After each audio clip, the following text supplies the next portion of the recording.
It wasn't a red-letter day for sanity at the United Nations yesterday.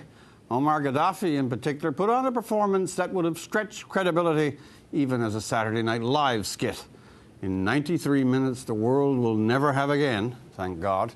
He railed on that swine flu was a plot by the pharmaceuticals. Additionally, that the world may soon be swept by a fish flu. And that John F. Kennedy's assassination was likely the work of, who else? Israeli agents. However, all was not surreal and bizarre. Canada acted exceptionally.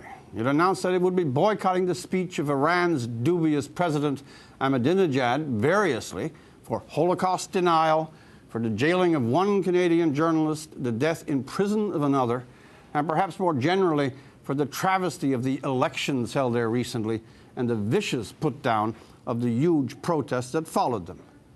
Ahmadinejad, it will painfully be remembered, was the world leader who invited no less than a one-time grand wizard of the Ku Klux Klan to be a keynote speaker at a conference of scholars studying the Holocaust. Headlining David Duke as a scholar on the Holocaust was not just a lapse in taste, it was an insult to the human mind. Daffy Duck is more of a scholar than David Duke. The conference perfectly prefigured his remarks last week that the Holocaust was just, a quote, a pretext used by the Jews to trick the West into backing the creation of Israel, that the Holocaust itself was questionable. Condemned for those statements, he wore the outrage from other leaders and Israel in particular as a badge of honor. Quote, the anger of the world's professional killers, Israelis, is a source of pride for us. Normally, governments try to duck real issues, avoid taking clear stands. But yesterday was different. The Canadian government neither temporized nor muffled itself in diplo-speak.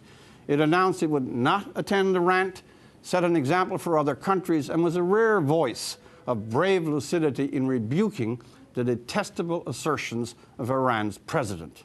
The same man, be it noted, who in another talk 2 years ago at Columbia University added to the world's anthropology by announcing there were, they don't exist, no homosexuals in Iran.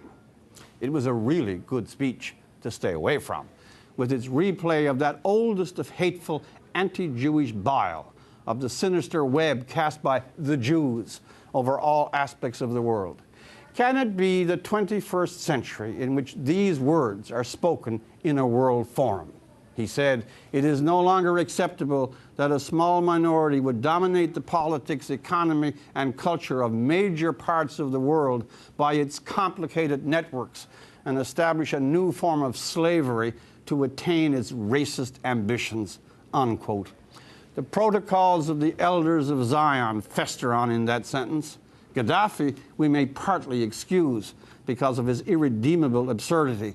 Ahmadinejad is a bitter menace on his way to nuclear status. So it was close to singularly refreshing that our government did the right thing, was out in front of a troop of other nations and left Ahmadinejad speaking to a dwindling hall. We don't often see such moments, so it's worth more than a salute when we do. For The National, I'm Rex Murphy.